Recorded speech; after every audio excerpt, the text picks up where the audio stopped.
우리는 지금 미인들의 기도에 대해서 함께 살펴보고 있습니다. 첫 번째는 다니엘의 기도를 통해서 작정 기도의 중요성을 얘기했고, 그 다음 솔로몬의 1000번제를 통해서 하나님께 진심을 드리는 것이 얼마나 소중한가 하는 것을 얘기했습니다.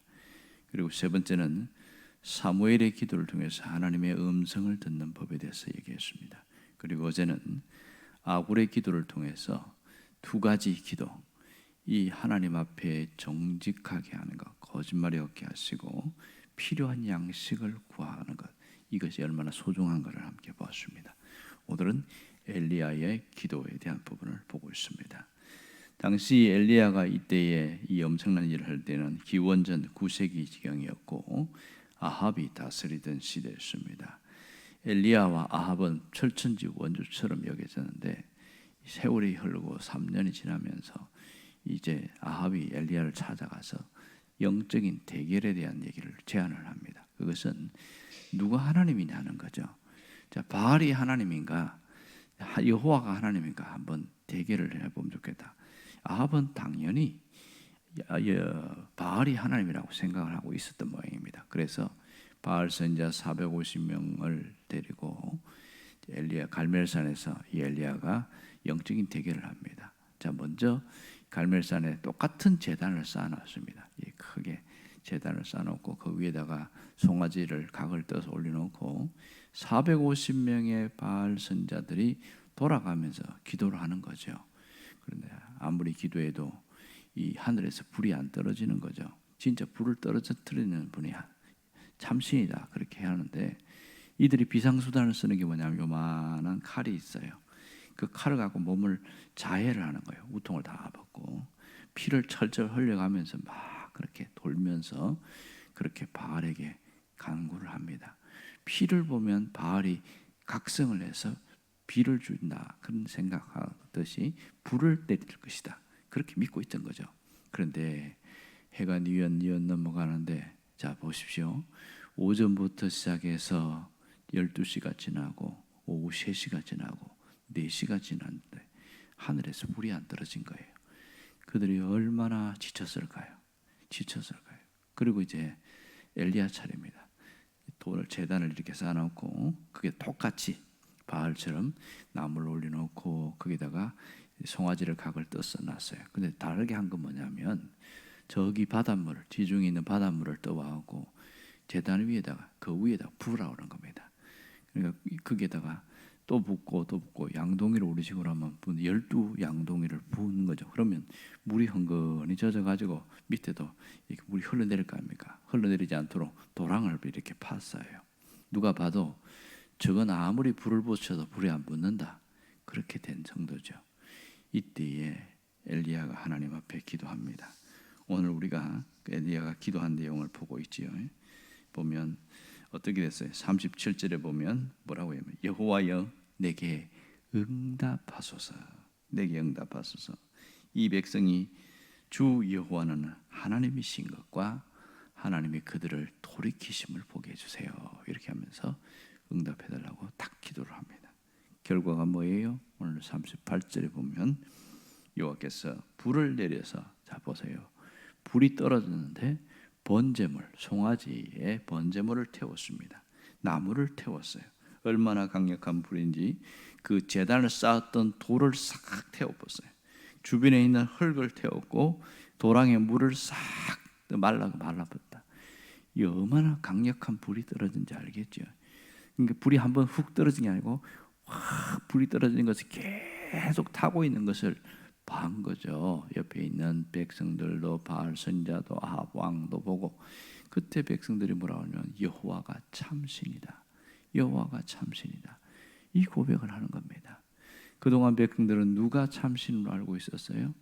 바알 선지자 바알이 참신으로 알고 있었습니다. 왜냐하면 하늘에서 비가 오는데 바알이 비를 내린다 이런 생각을 한 거죠. 이 바알이 참신이 아니고 하나님이 참신인 것을 이 엘리야가 증명해내는 어마어마한 사건이 있습니다. 자, 오늘 여기서 알 수 있는 것은 뭐냐면 단 한 번의 기도에 하나님이 이렇게 응답한 이유가 뭘까요? 엘리야가 자기 목숨을 걸었기 때문에 그렇습니다. 이 엘리야가 자기 생명을 걸고 하나님을 드러내는 그 일에 생명을 걸었기 때문에 하나님이 불을 내리셨습니다. 여기에 엘리야의 열심, 엘리야의 특심, 하나님을 보여주려고 하는 그 열정이 하나님이 큰 감동을 한 거죠. 정말 하나님도 이걸 원했거든요. 백성들이 하나님을 모르니까 답답했단 말이에요. 그래서 이 어마어마한 사건을 통해서 하나님을 보여주려고 했어요. 결국은 불이 내림으로써 하나님의 존재를 하나님이 스스로 증명해 주신 겁니다. 하나님이 있는 것. 자, 39절 보세요. 모든 백성이 엎드려 말하되 여호와 그는 하나님이시로다. 여호와 그는 하나님이시로다.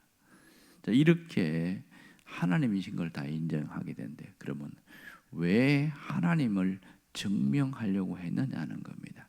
그것은 엘리야가 이걸 보이는 이유는 이 백성들의 신앙에 심각한 문제가 생겼기 때문에 그렇습니다.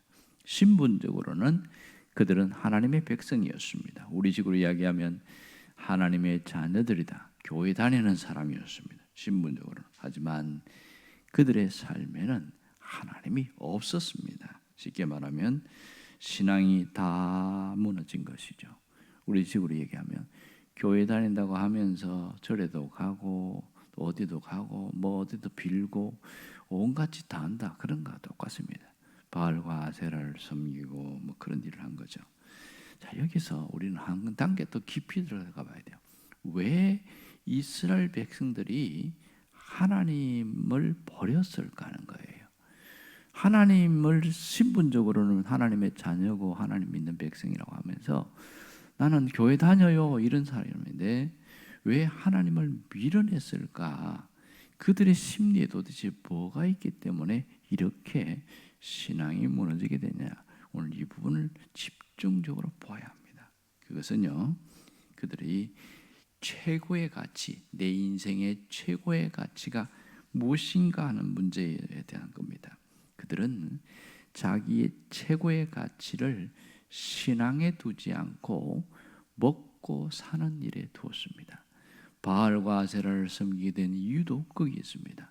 그 당시 원주민들이 바알과 아세라는 비를 내리고 그다음 양과 소떼를 생산하게 하는 그런 신이라고 믿고 있으니까 이 우매한 이스라엘 백성들도 그걸 그대로 받아들인 거예요. 그러다 보니까 진짜 하나님을 버리고 가짜 신을 섬기게 된 것이죠. 하지만 엘리야는 달랐습니다. 최고의 가치를 하나님께 둔 것이죠. 먹고 사는 일도 중요하긴 하지만 신앙보다 중요할 수는 없다. 이것이 엘리야가 갖고 있는 가치관이었습니다. 백성들을 배불리고 먹고 사는 일에 최고의 가치를 두었다면 엘리야도 하나님이 아닌 바알을 따라갔겠죠. 그러나 여호와 하나님이 인생의 최고의 가치라는 것을 알고 끝까지 붙들고 있었기 때문에 그는 선지자가 되었고 그리고 선지자로 활동할 수 있게 된 것이죠. 이 일들이 신앙 세계에선 충돌하는 겁니다. 먹고 사는 일이 더 중요한가? 신앙이 중요한가? 이 부분에서 충돌하는데 당시 이 백성들은 신앙을 포기하고 먹고 사는 일을 더 선택을 해버렸던 거죠. 그러다 보니까 신분적으로는 하나님의 백성이지만 하나님을 밀어내고 바알을 섬기게 된 겁니다. 오늘 이걸 통해서 우리가 중요한 것을 깨달을 수가 있습니다. 여러분, 우리가 하나님을 최고의 가치에 두고 살아가는 것, 이것만큼 귀하고 소중한 게 없다는 거죠. 하나님을 아는 게 아니고 하나님이 최고의 가치에 두는 사람은 사람에게 끌려다니지 않고 물질에 끌려다니지 않습니다. 이게 똑같이 교회 다니고 똑같이 열심히 신앙생활하는 것 같은데 자기의 가치관이 하나님이 최고의 가치에 있다. 이런 사람은 사람에게 목숨 걸지 않더라고요. 하나님이 뭐라고 하는가 여기에 관심을 갖습니다. 여러분, 신앙보다 사람에게 최고의 가치를 두면 그 사람이 배신합니다. 신앙보다 물질에 최고의 가치를 두면 물질이 그 사람을 배신합니다. 결국은 무너지게 되는 것이죠. 인생이 불행해지는 것은 바로 이러한 겁니다. 가장 우선순위에 두어야 할 하나님을 최고의 가치에 두지 않고 다른 것을 우선순위에 두었기 때문에 그런 거죠. 여러분, 우리가 오늘 가만히 우리 자신을 돌아봐야 돼요. 나는 무엇을 우선순위에 두고 있는가? 무엇을 최고의 가치에 두느냐? 이걸 가만히 생각해야 됩니다. 여러분, 뭘 최고의 가치에 두느냐에 따라서 그 사람의 마음가짐도, 사고방식도, 사는 방식이 달라요.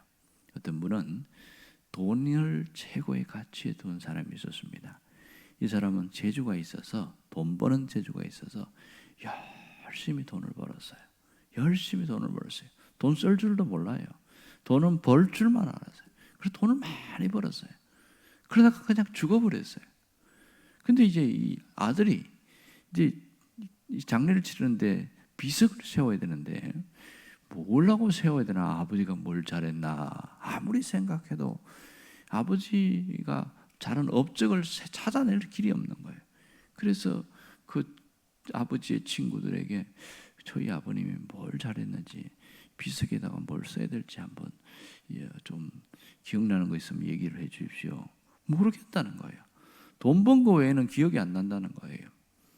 그래서 가만히 고민하다가 새벽에 눈을 번쩍 뜨는데 탁 떠오른 거예요. 아, 이거다 이러면서, 그래갖고 열심히 이렇게 해서 비석을 쓰는데 아무개 지묘, 먹고 죽다. 자기 봐도 기가 막히는 거야. 아버지는 열심히 돈 벌고 살다가 먹고 죽다. 이거보다 더 좋은 말이 없다는 거예요. 흡족해가지고 그렇게 썼다는 거예요, 실제로. 그런데 그 아들의 아들이, 그러면 우리 할아버지가 그렇게 살았으면 우리 아버지를 비석에는 뭐라고 써야 될까? 이제 아들이 궁금했던 거예요. 그럼 우리 아버지는 어떻게 살까? 그 아들도 역시 아버지와 똑같이 살아간 거예요. 그래서 그 아들이 자기 일기장에다가 만일 우리 아버지가 돌아가시면 비석에 이렇게 써야 되겠다. 또 먹고 죽다. 얼마나 웃기는 이야기인지 몰라요. 여러분, 사람은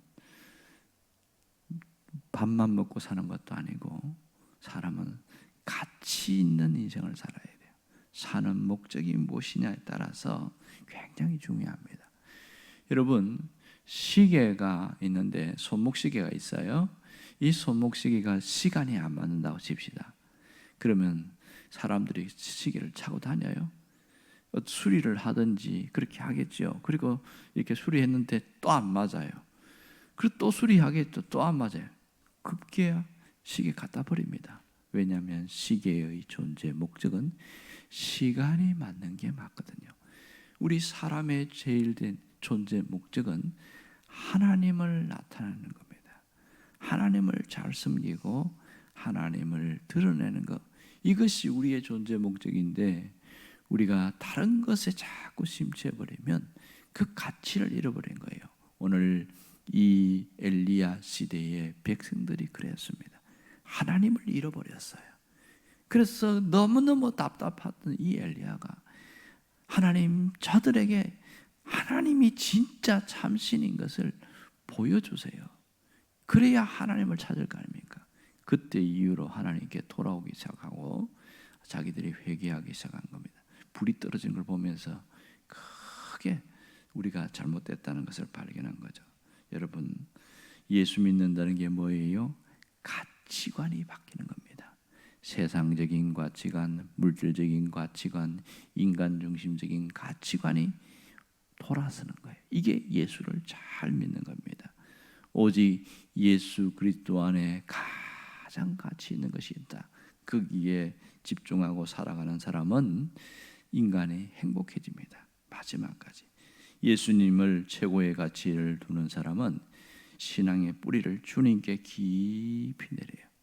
뿌리를 주님께 깊이 내린 사람 특징은 환난의 바람이 불고 시험의 바람이 불어도 뿌리가 뽑히지 않는다는 거예요. 신앙의 뿌리가 뽑혀서 신앙이 넘어지지 않는다는 겁니다. 그런 사람을 뭐라고 하냐? 신앙의 거목이다 이렇게 말합니다. 주님께 뿌리를 깊이 내리면 내릴수록 신앙이 견실해지고 아주 튼튼해집니다.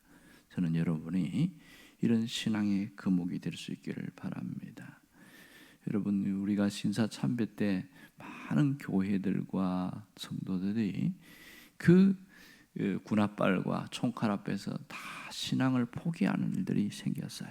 실제로 교회들이 안타깝게도 총회에서 결의를 하는 겁니다. 기독교 장로회에서 총결의해서 신사참배해도 된다.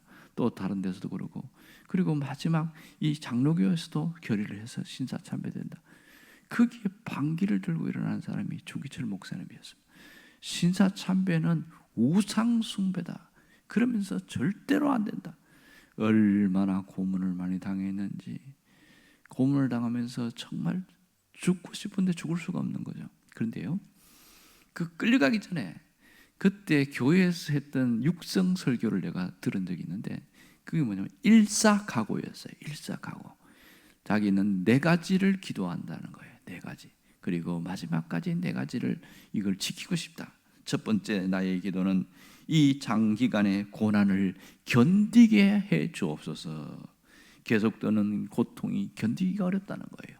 두 번째, 나의 기도는 의에 살고 의에 죽게 하옵소서. 그리스도인은 주님을 향한 순결의 의가 있기 때문입니다. 이렇게 이야기하는 거예요. 세 번째, 나의 기도는 끝까지 주님의 발자취를 따라가게 하옵소서. 끝까지 주님의 발자취를 따라가게 하옵소서. 이 점이 참 중요하지요. 마지막, 나의 기도는 내 영혼을 주님의 손에 부탁합니다. 이렇게 목숨을 걸었어요. 신앙의 목숨을 걸었어요. 결국 그분은 감옥에서 나오지 못하고 순교했습니다. 하지만 그분이 남긴 신앙의 그 가치, 그 하나님이 최고의 가치가 있다는 그것은 지금 세월이 흘러도 계속 우리 후세에게 전달되고 있습니다. 신앙보다, 하나님보다 귀한 것은 없습니다. 그걸 위해 살던 사람은 마지막 정말 잘 살다가 내가 하나님 앞에 간다, 하나님 앞에 정말 내가 행복한 삶을 살았다, 이렇게 죽을 수 있는 거죠. 이렇게만 살 수 있다면 우리는 죽을 때 결코 후회하지 않을 겁니다.